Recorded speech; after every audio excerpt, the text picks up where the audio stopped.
Alright guys, how's it going? Welcome back. So today I'm in a 2010 BMW 5 Series Gran Turismo.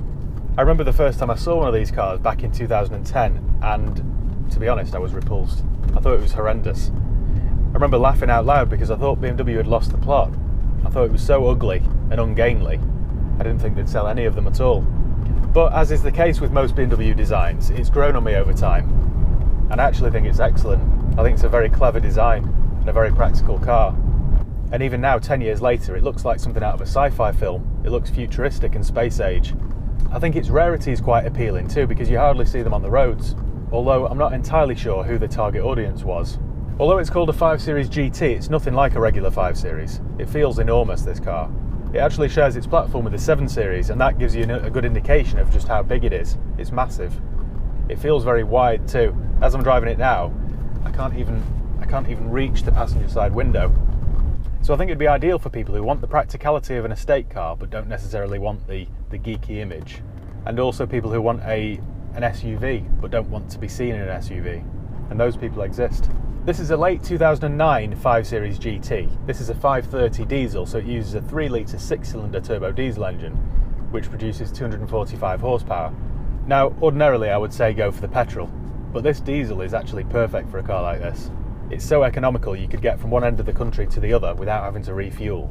And it feels quick too. It's got an 0 to 60 time of 6.9 seconds, whilst averaging 45 mpg. So if I put my foot down here on the bypass, well, that feels quick actually. That's impressive. Driving along here at 70, there's not much road noise, so it must be quite well insulated. And if I need to overtake now, I can kick down. There is plenty of power there, plenty of torque. And really, you don't need more engine than that. It really is the best of both worlds. And the speed at which it goes from 70 to 90 miles an hour is truly impressive. So the previous owner told me. I haven't done that, obviously. You get an 8-speed automatic gearbox, which is possibly the best 8-speed auto I've used. You're going to think I'm a bit of a hypocrite now because I always whinge about gearboxes that have more than 5 speeds in them because they're just unnecessary. They do it all for the economy, but it just ruins the ride. And I have to say, this is very smooth. You would never know that it was an 8-speed box. The ride's not too firm, as you would expect with a BMW, but it's also not floaty either. It does feel like a driver's car. And because it's lower than something like an X5, it does feel sportier. But it really does handle beautifully.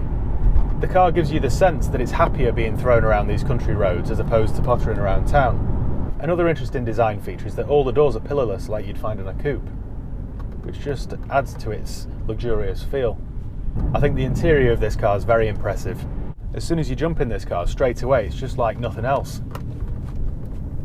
Which makes a nice change because usually day in, day out, I'm just jumping in and out of boring humdrum cars. You get the panoramic glass roof, which lets in loads of light.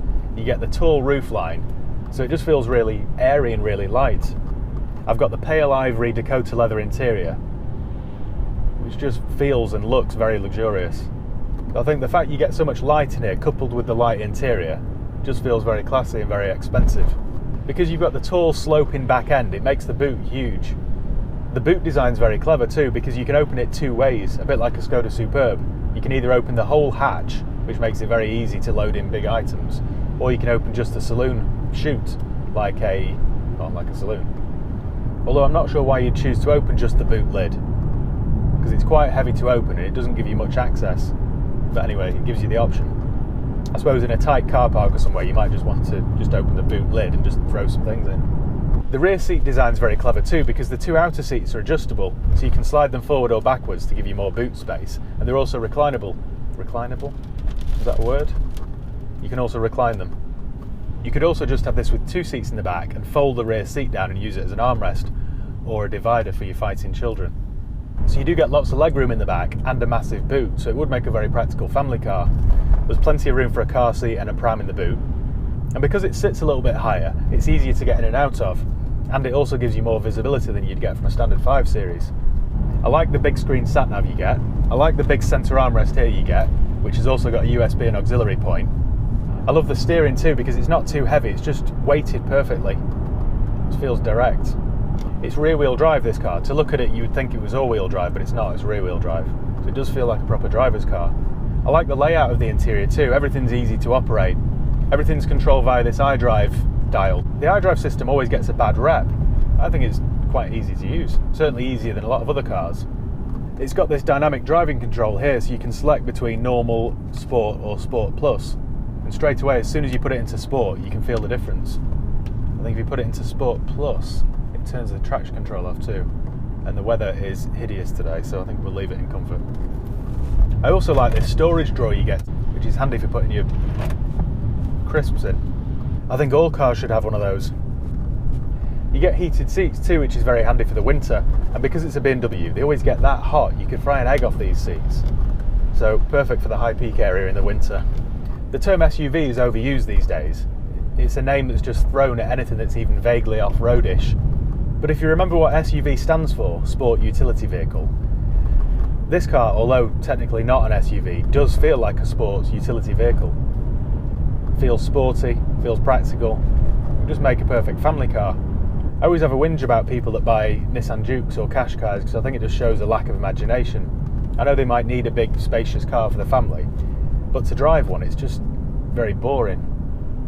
I think if I had a young family and I needed something practical, I would want something that's fun to drive, so I would pick something like this.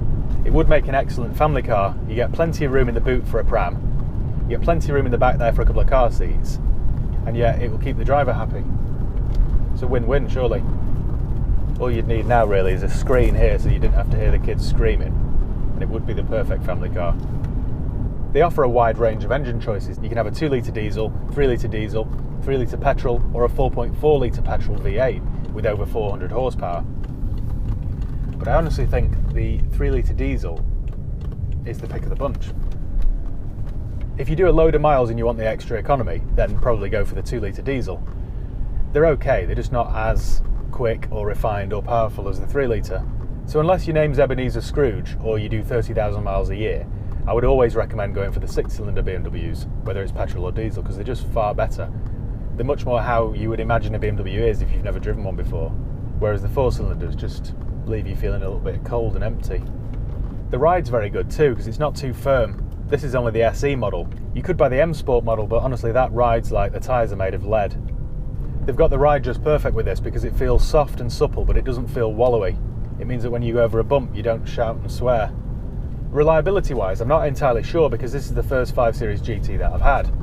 I think it's fair to say it would be like any other BMW, so it all depends how it's been looked after. They're quite well built anyway, but you just need to find one that's been maintained well, and then it should be fine. You can pick up early 2009 models with a load of miles on the clock for around £6,000. But for a well-spec'd, nice model like this with low mileage, expect to spend double that.